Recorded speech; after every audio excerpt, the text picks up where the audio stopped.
Hello दोस्तों, आप देख रहे हैं good knowledge for you Sachin के साथ। आज हम अध्याय 1 में फ्रांसीसी क्रांति के बारे में चर्चा करेंगे। आइए चलते हैं। फ्रांसीसी क्रांति, अध्याय 1, फ्रांसीसी क्रांति। 14 जुलाई 1789 की सुबह 14 जुलाई 1789 की सुबह पेरिस नगर में आतंक का माहौल था। सम्राट ने सेना को शहर में घुसने का आदेश दे दिया था। अफवाह थी कि वह सेना को नागरिकों पर गोली चलाने का आदेश देने वाला है। लगभग 7,000 मर्द और औरतें टाउन हॉल के सामने एकत्र हुए और उन्होंने एक जनसेना का गठन करने का निर्णय लिया। हथियारों की खोज में वे बहुत से सरकारी भवनों में जबरन प्रवेश कर गए। अंततः सैकड़ों लोगों का एक समूह पेरिस नगर के पूर्वी भाग की ओर चल पड़ा। बास्तिल किले की जेल को तोड़ डाला, जहां भारी मात्रा में गोला बारूद मिलने की संभावना थी। हथियारों पर कब्जे की सशस्त्र लड़ाई में बास्तिल का कमांडर मारा गया और कैदी छुड़ा लिए गए। यद्यपि उनकी संख्या केवल 7 थी। सम्राट की निरंकुश शक्तियों का प्रतीक होने के कारण बास्तिल किला लोगों की घृणा का केंद्र था। इसलिए किले को ढा दिया गया और उसके अवशेष बाजार में उन लोगों को बेच दिए गए जो इस ध्वंस को बतौर स्मृति चिन्ह संजोना चाहते थे।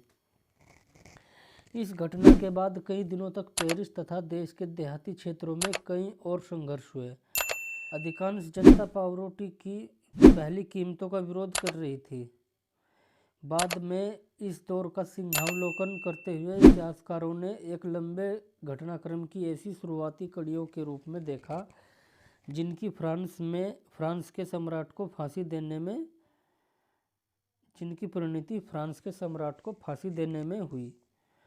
हालांकि उस समय अधिकांश लोगों को ऐसे नतीजे की उम्मीद नहीं थी। ऐसा क्यों हुआ और कैसे हुआ? बास्तिल ध्वंस के बाद चित्रकारों ने इस घटना की याद में कई चित्र बनाए। 18वीं सदी के उत्तरार्ध में फ्रांसीसी समाज। कैसा फ्रांसीसी समाज 18वीं सदी के उत्तरार्ध में था? सन 1774 में बूर्बो राजवंश का लुई 16वां फ्रांस की राजगद्दी पर आसीन हुआ। उस समय उसकी उम्र केवल 20 साल थी और उसका विवाह ऑस्ट्रिया की राजकुमारी मेरी एंतोइनेट से हुआ। राज्यारोहण के समय उसने राजकोष खाली पाया।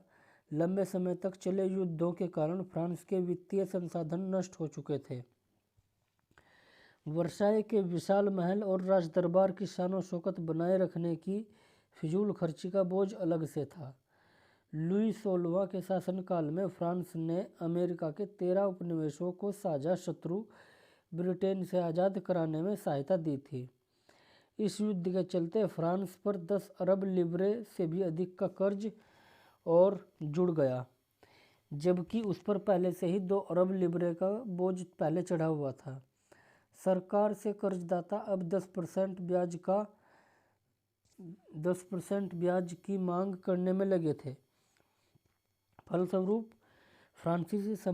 फ्रांसीसी सरकार अपने बजट का बहुत बड़ा हिस्सा दिनों दिन बढ़ते जा रहे कर्ज को चुकाने पर मजबूर थी।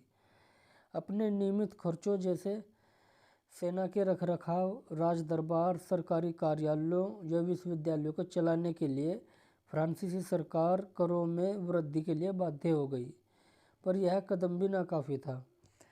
18वीं सदी में फ्रांसीसी समाज 3 एस्टेट्स में बटा था और केवल तीसरे एस्टेट्स के लोग ही जनसाधारण थे वे ही कर अदा करते थे। वीडियो अच्छी लगी हो तो लाइक कीजिए, शेयर कीजिए, सब्सक्राइब कीजिए।